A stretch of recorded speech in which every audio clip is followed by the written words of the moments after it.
Hi, I'm Skip Nipper. Welcome to my podcast, where I tell you about not only Nashville's great baseball history and traditions, shot to right, a one-hop liner, but certainly about its past. And you will hear a little bit about its present and future, too. Yes, he can. It makes the waist-high catch. There are great stories about Tom Wilson Park, Herschel Greer Stadium, Sulphur Dell, and the players, coaches, and fans who love everything about baseball. And every once in a while, you will get to hear from a special guest who will share their fondness and even passion for the great game. The high fly ball down the right field corner, going way back, hits a lead-off home run. There is a story about the Brooklyn Dodgers that set baseball on its ear in the 20th century. And no, I'm not talking about the signing of Jackie Robinson. Well, yes, let me backtrack. That did set baseball on its ear. But the one I'm going to tell you about includes Nashville in more than one way. Now, maybe setting baseball on its ear is a little bit too strong a phrase to use, but it was a unique, unusual situation. But first, I need to tell you about Hall of Fame member Larry MacPhail. He is a legendary executive in baseball, a flamboyant, visionary, and his initial connection to Nashville dates back even before 1917 when he was 27 years old. He was running the Huddleston Cooper department store, which he had invested in, and it was located on Church Street and Fifth Avenue in downtown Nashville. I'd never run across it before until I started doing some research. But in 1917, at the age of 27, he became a father to Lee MacPhail, who would also become a member of the hallowed hall. And at this point, they are the only father-son combination that are members of the National Baseball Hall of Fame. And Lee MacPhail went on to being greatly admired, became the American League president. But his dad's visionary approach to baseball management was evident. After he left Nashville to enlist in the U.S. Army at the outbreak of World War I, and upon his discharge opened a law office in Columbus, Ohio. In 1930, he bought a share of the local minor league baseball team, and his baseball career was set.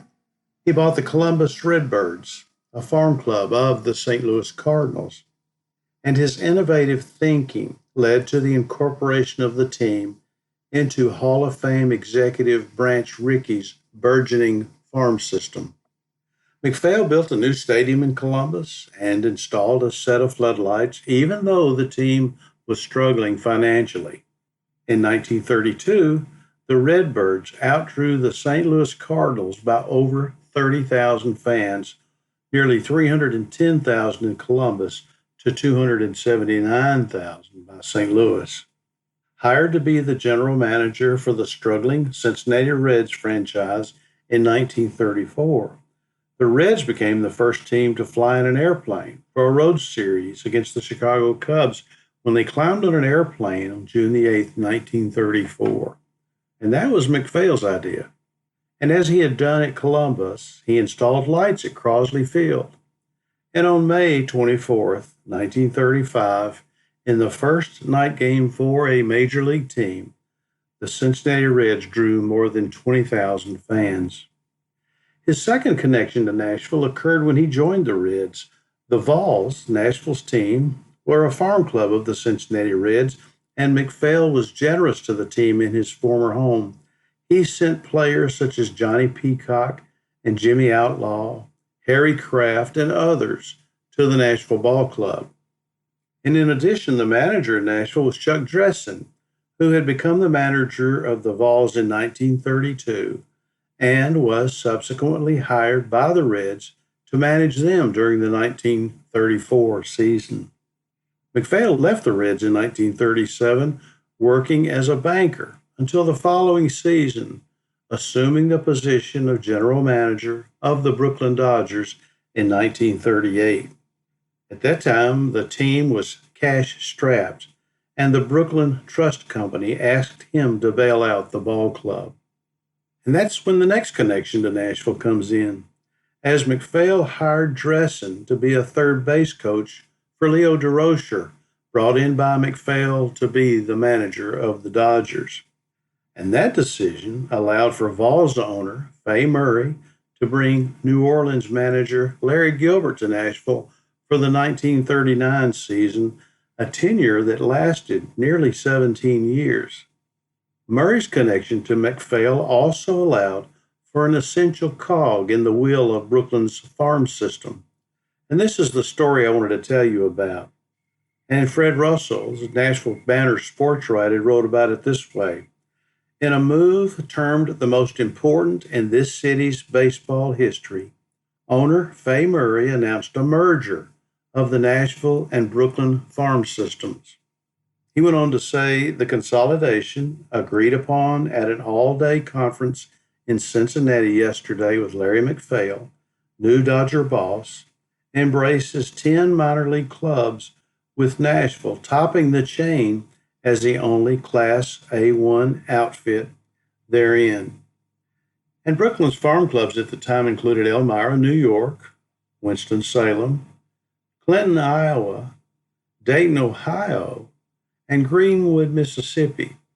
And Nashville kind of had its own farm system that were in Tallahassee and Pensacola, Florida, and a few others that were minor cities. And Murray was exuberant in his explanation of the agreement between the two clubs. He said, "We get first choice on players Brooklyn sends out. In turn, we farm out our unseasoned players throughout the chain. It's a plan that will benefit both clubs, Brooklyn and Nashville, immensely. And I consider it the most important move in Nashville's baseball history." And MacPhail concurred. "We have," said the former Nashvillian, "quite a few capable performers on our roster, and the Vols will get first call on them. Nashville," he promised, "needs only to advise me of the players it will need, and I will see that the order is filled." Well, it appears sports writer Lee Scott of the Brooklyn Citizen interpreted it differently from Murray in reporting the agreement when he wrote, "Yesterday, MacPhail and Dodgers manager Burley Grimes completed arrangements with the Nashville club. The two fixed a working agreement which should benefit that Brooklyn club. The Dodgers will have first call on Nashville's best players. In return, the Dodgers will ship a few of those second stringers to Nashville." Now, as an aside, all of those quotes come from the Nashville Tennessean, the Nashville Banner, and the Brooklyn Citizen, published on January the 27th, 1938.